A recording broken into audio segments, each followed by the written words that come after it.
everyone. Today we will discuss this interesting topic of this chapter number 3 rational number. इस chapter में मैंने ये बहुत अच्छा कंसेप्ट देखा जो यहाँ थ्योरी में लिखा हुआ है, इसको डिस्कस करेंगे आज. सो decimal expansion, predicting the type of decimal expansion. अगर आपको रैशनल नंबर गिवन है और आपसे अगर पूछा जा रहा है कि बताइए आपका जो रैशनल नंबर गिवन है कैसा है, टर्मिनेटिंग है या रिपीटिंग है, इस फॉर्म में अगर आपको गिवन हो या पूछा जा रहा हो तो आप कैसे जस्ट आप डायरेक्टली प्राइम फैक्टर्स करके और जस्ट आप बता सकते हैं कि आपका जो रैशनल नंबर है वो टर्मिनेटिंग है या फिर जो है रिपीटिंग होगा. आइए देखते हैं, बड़ा इंटरेस्टिंग लगा मुझे. So the interesting thing is that we can predict whether the decimal expansion of a rational number will terminate or go on forever without actually doing the long division process.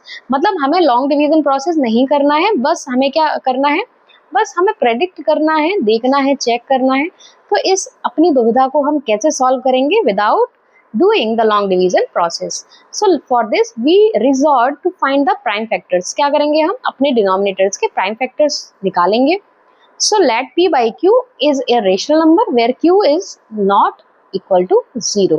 ठीक है, जहाँ q 0 नहीं होगा कोई भी rational number आप जो है उठा के देख लीजिएगा. So be a rational number in its lowest term. यहाँ पे आपको p by q की फॉर्म में अगर कोई भी rational number given है तो यहाँ आपको बस क्या करना है, यहाँ पे इसको चेक करना है, इस डिनोमिनेटर को. जैसे यहाँ पे कंसिडर किया हुआ है 3/20, तो आपको सिंपली इस 20 के प्राइम फैक्टर्स करने हैं और आपको सिंपली ये चेक करना है कि आपके डिनोमिनेटर्स में जो फैक्टर फॉर्म हो रहे हैं, जो प्राइम फैक्टर्स फॉर्म हो रहे हैं, क्या वो 2 और 5 फॉर्म हो रहे हैं. जैसे अगर आपका कोई डिनोमिनेटर जिसके आपने फैक्टर किए, अगर मान लीजिए कि आपका फैक्टर 2 फॉर्म हो रहा है, दैट मीन्स कि वो जो आपका नंबर है वो क्या हो जाएगा, टर्मिनेट हो जाएगा रैशनल नंबर.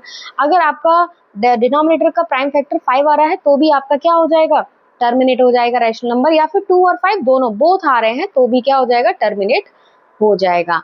रादर देन अगर इनके अलावा कोई आपके फैक्टर फॉर्म हो रहे हैं प्राइम फैक्टर्स, तो आप लिख सकते हो वहाँ पे कि आपका जो रैशनल नंबर है वो टर्मिनेट नहीं होगा, मीन्स वो रैशनल नंबर कैसा होगा, रिपीटिंग होगा.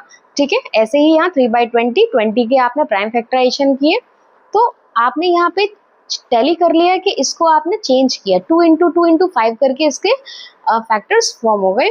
तो हमने यहाँ ये चेक किया कि आपने यहाँ 2 और 2 के पेयर बना लिए, ऐसे 5 और 5 के पेयर फॉर्म कर लिए, तो आपका जो रैशनल नंबर क्या हो गया, वो 15/100 हो गया. ठीक है, सो नाउ आपने 15/100 को किस फॉर्म में लिख दिया, 0.15 की फॉर्म में लिख दिया. ठीक है, so we multiply the numerator and denominator by 5 to get 100 and arrive at 0.15 which is a terminating decimal.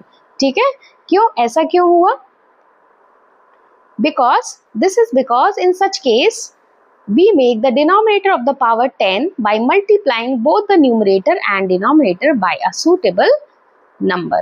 ठीक है, तो यहाँ पे बस हमें क्या चेक करना है कि हमारे जो फैक्टर है वो 2 और 5 की फॉर्म में आ रहे हैं या नहीं आ रहे हैं. बस इतना सा कंसेप्ट है.